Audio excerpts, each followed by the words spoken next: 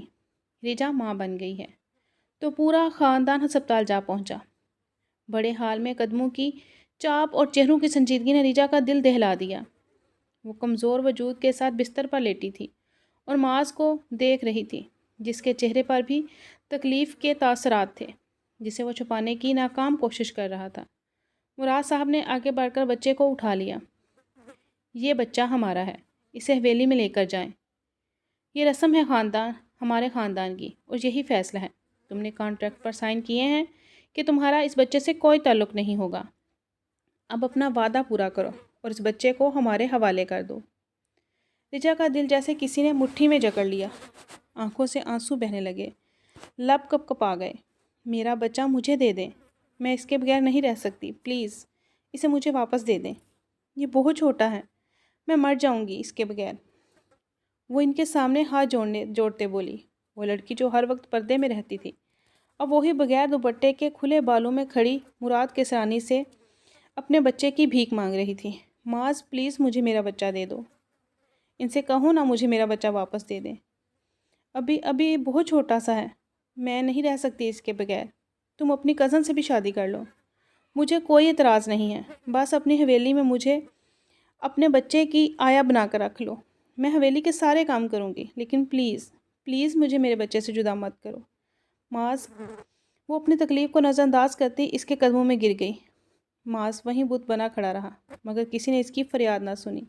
عورتیں اور مرد سب بچے کو گود میں لیے ایک دوسرے کو مبارکباد دینے لگے۔ پھر رسم و رواج کے نام پر وہ ننھی سی جان کو ریجا کے پہلو سے جدا کر کے حویلی لے گئے۔ وہ منظر ریجا کی روح کو چیر گیا۔ وہ کمزور آواز میں بار بار دہراتی رہی، میرا بچہ معاذ، میرا بچہ مجھے واپس دے دو۔ لیکن جواب میں صرف دروازے کے بند ہونے کی آواز آئی۔ اس دن ریجا نے محسوس کیا کہ وہ صرف ایک معاہدہ تھا۔ ماں ہونے کے باوجود اپنے ہی وجود کا حصہ کھو چکی ہے۔ اسے اپنے ہی بچے پر کوئی حق حاصل نہ تھا۔ اس کے دل کی چیخیں ہسپتال کی دیواروں میں قید ہو گئیں، مگر کوئی اس کا دکھ سننے والا نہ تھا۔ معاذ اسے فارم ہاؤس لایا تھا تاکہ وہ خود کو سنبھال سکے۔ ریجا تھوڑا سا صبر رکھو، سب ٹھیک ہو جائے گا۔ میں پوری کوشش کروں گا کہ گھر والوں سے بات کروں گا، تم فکر نہ کرو، میں واپس حویلی جا رہا ہوں، تم ریسٹ کرو۔ لیکن ریجا گمسم بیٹھی رہی۔ وہ ٹھنڈی سانس خارج کرتا گاڑی میں بیٹھا تھا۔ وہ تھوڑی دیر کے لیے جو حویلی جانا چاہتا تھا تاکہ وہ کسی طرح اپنے گھر والوں کو منا کر بچے کو واپس لے آئے، وہ ریجا کو اس حالت میں نہیں دیکھ سکتا تھا۔ یہی سوچ کر حویلی واپس آیا۔ بابا پلیز آپ لوگ سمجھنے کی کوشش کریں، میرا بچہ ابھی چھوٹا ہے، اسے اپنی ماں کی ضرورت ہے۔ آپ کہیں گے تو میں ریجا سے ملنے نہیں جاؤں گا، ریحام سے بھی شادی کر لوں گا، پلیز۔ ابھی وہ ان سے بات کر ہی رہا تھا کہ اسے فارم ہاؤس سے فون آیا۔ اسے پتہ چلا کہ ریجا فاروق فارم ہاؤس سے چلی گئی ہے۔ یہ سن کر اس کے قدموں تلے سے زمین نکل گئی تھی۔ وہ واپس فارم ہاؤس آیا۔ خالی کمرہ دیکھ کر معاذ کا دل جیسے دھڑکنا ہی بھول گیا تھا۔ وہ ریجا کے گھر آیا تھا، لیکن گھر کو تالا لگا دیکھ کر وہ صحیح معنوں میں پریشان ہوا تھا۔ آس پاس کے لوگوں سے پتہ چلا کہ وہ 1 مہینے پہلے ہی گھر چھوڑ کر جا چکے ہیں۔ وہ 1 مہینے پہلے ہی ریجا کو اکاؤنٹ میں حق مہر اور مزید رقم بھی ڈلوا چکا تھا۔ اسے اندازہ نہیں تھا کتنی جلدی وہ گھر چھوڑ دیں گے، لیکن وہ نہیں جانتا تھا کہ جس دن معاذ نے اکاؤنٹ میں رقم بھیجی تھی، اس سے اگلے دن وہ اس گھر کو بیچ کر کہیں اور شفٹ ہو چکے تھے اور عائشہ احمد کے گھر بھی گیا۔ لیکن حیرانی کی بات یہ تھی کہ وہ اس کانٹریکٹ میرج کے بارے میں کچھ جانتی ہی نہیں تھی، اور دوسرا وہ بھی نہیں جانتی تھی کہ وہ لوگ کہاں گئے تھے؟ ان سب کے بعد وہ ٹوٹ چکا تھا، خود کو قصوروار ٹھہراتا۔ وہ نہ صرف ایک لڑکی کی زندگی برباد کر چکا ہے بلکہ ایک بچے کو اس کی ماں سے بھی جدا کر چکا ہے۔ اب وہ کسی لڑکی کو کبھی بھی اپنی زندگی میں شامل نہیں کرنا چاہتا تھا۔ وہ ریحام سے بھی شادی کرنے سے انکار کر چکا تھا۔ شروع میں اس کے دادا ریحام اور رحیم کسرانی کافی غصے میں رہے۔ وہ کسے ریحام سے شادی کرتا جب وہ اس سے محبت ہی نہیں کرتا؟ شادی کر کے وہ ریحام کی زندگی برباد نہیں کرنا چاہتا تھا۔ پھر بعد میں مراد کسرانی نے ریحام کی شادی اس کے کزن سے کرا دی جو اسے بہت چاہتا تھا۔ وہ ریحام کی اس کمزوری کو بھی قبول کر چکا تھا کہ وہ کبھی ماں نہیں بن سکتی۔